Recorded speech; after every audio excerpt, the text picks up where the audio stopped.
ഖജനാവിൽ പൂച്ച പറ്റ് കിടക്കുന്നില്ല. അങ്ങനെയാണെങ്കിൽ അത് സതീശൻ്റെ പൂച്ചയാണ്.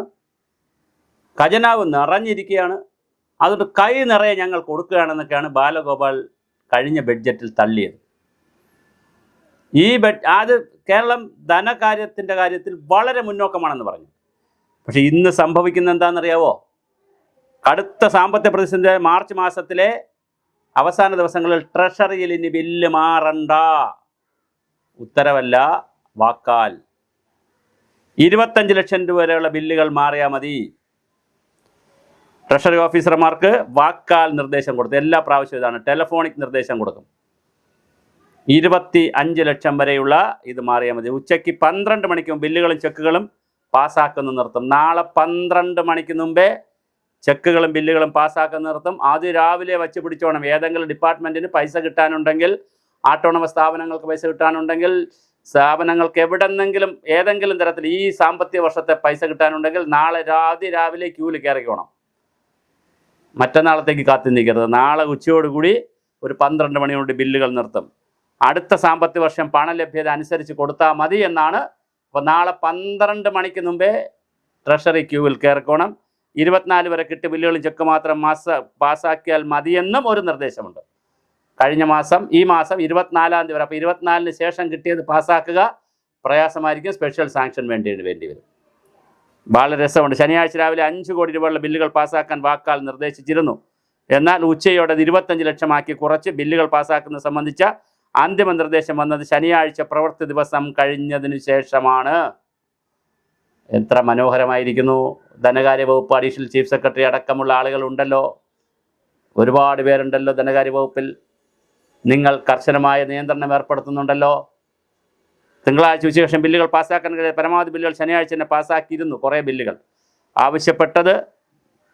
അതിനാൽ ശനിയാഴ്ച വൈകിയും ഉദ്യോഗസ്ഥർ ട്രഷറിയിൽ തുടരേണ്ടി വന്നു.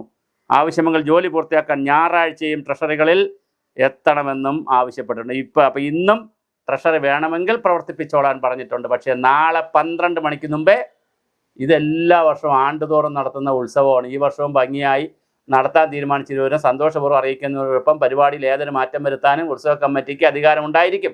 ഇവിടുത്തെ ഉത്സവ കമ്മിറ്റിക്കാർ സർക്കാരാണ്.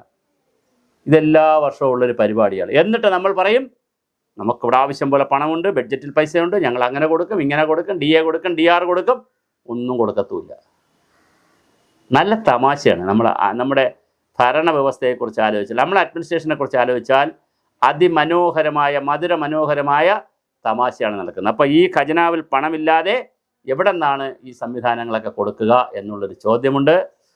എത്രയെങ്കിലും ഡിപ്പാർട്ട്മെൻറ്റുകൾക്കായിരിക്കും, പ്രത്യേകിച്ച് അതുപോലെ പഞ്ചായത്ത് രാജ് സ്ഥാപനങ്ങൾക്കും ഡിപ്പാർട്ട്മെൻറ്റുകൾക്കും കോടിക്കണക്കിന് രൂപയാണ് നഷ്ടം വരുന്നത്.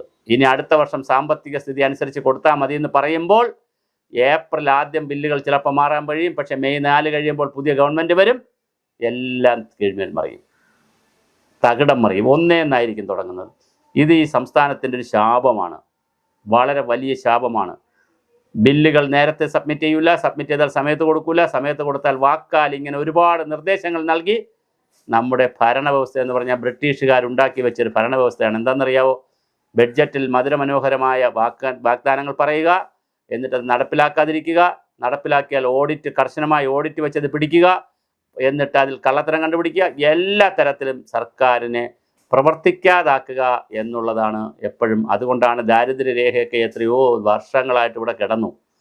വളരെ വളരെ സംഘർഷാത്മകമായൊരു അവസ്ഥയാണ്. ഖജനാവിൽ ശരിക്കു പറഞ്ഞാൽ VD സതീശൻ പറഞ്ഞതിപ്പോൾ കറക്റ്റായി. പൂച്ച പെറ്റ് കിടക്കുകയാണ്. പെറ്റ് പെരുകി നിറഞ്ഞത് കൊണ്ടായിരിക്കാമല്ലോ 25 ലക്ഷം രൂപയിൽ കൂടുതൽ ഒരു കാരണവശാലും 50 ലക്ഷമോ 1 കോടിയോ വരെയുള്ള ഒരു ബില്ലും മാറരുത്. പാർട്ട് ബില്ലുകൾ. അത് മാത്രമല്ല, ഒരു ഡിപ്പാർട്ട്മെൻറ്റിന് ഒരു ബില്ല് 25 ലക്ഷത്തിന് മാറിക്കൊടുത്താൽ പിന്നെ ഉടനെ ആ ബില്ല് എടുക്കരുത്. അവിടെ അല്ലെങ്കിൽ പിന്നെ 1 കോടിക്കുള്ളത് 4 വന്നാൽ കൊടുക്കൂല. അപ്പോൾ വളരെ മനോഹരമായിട്ടുള്ള ട്രഷറി നിയന്ത്രണം വാക്കാൽ ഏർപ്പെടുത്തിയിട്ടുണ്ട്. ഓർഡർ ഇറക്കിയിട്ടില്ല. ഓർഡർ ഇറക്കിയാൽ അത് ഗവൺമെൻറ്റിന് ഇലക്ഷന് ബുദ്ധിമുട്ട് വരും. അതുകൊണ്ട് പ്രതിപക്ഷം അത് നന്നായി ഉപയോഗിക്കും. അതുകൊണ്ട് തന്നെ വാക്കാലാണ് ഇത് ഇറക്കിയിരിക്കുന്നത്. അതുകൊണ്ട് വളരെ രസകരമായ മനോഹരമായ ഒരു കാഴ്ചയാണ് കാണുന്നത്. ഖജനാവിൽ 5 പൈസ എടുക്കാനില്ല. അപ്പോഴും 300 കോടി രൂപ പരസ്യത്തിന് കൊടുക്കാനുണ്ട് നമുക്ക്. അതിൽ നമുക്കൊരു കുറവ് നമ്മൾ വരുത്തിയിട്ടില്ല. ഇനി പല പരസ്യത്തിൻ്റെയും പൈസ ഒരുപക്ഷെ അടുത്ത ഗവൺമെൻറ് ആയിരിക്കും കൊടുക്കേണ്ടി വരുന്നത്. ഒരു ട്രോൾ ഇറങ്ങിയത് മോഹൻലാലിനെ വെച്ചുകൊണ്ട് മുഖ്യമന്ത്രി പിണറായി വിജയനും മോഹൻലാലുമായി നടത്തിയ അഭിമുഖത്തിൻ്റെ ആ ഒരു ട്രെയിലർ പോലെ ഒരു ഡോക്യുമെൻ്ററി പോലെ ഒന്നുണ്ടായിരുന്നല്ലോ 10-15 മിനിറ്റ്. അത് PRD മറ്റാണ് ചെയ്യിച്ചത്. അതിൻ്റെ പണം ഇനിയിപ്പോൾ UDF ഗവൺമെൻറ് ഒന്ന് കൊടുക്കുമെന്നൊരു ട്രോൾ ഇറങ്ങിയിട്ടുണ്ട്. തമാശയുള്ളൊരു ട്രോളാണ്. അപ്പോൾ വളരെ രസകരമാണ്. ഖജനാവിൽ 5 പൈസ എടുക്കാനില്ല. ട്രഷറിക്ക് ശക്തമായ നിയന്ത്രണം ഏർപ്പെടുത്തിയിട്ടുണ്ട്. അതിനിടയിൽ എവിടെ DA, എവിടെ കാഷ്, എവിടെ DR, എന്താണ് കൊടുക്കുക, ശമ്പളം കൊടുക്കുമോ അടുത്ത മാസം? ഇതാണ് സർക്കാർ സംവിധാനത്തിൽ എല്ലാവരും ആലോചിക്കുന്നത്.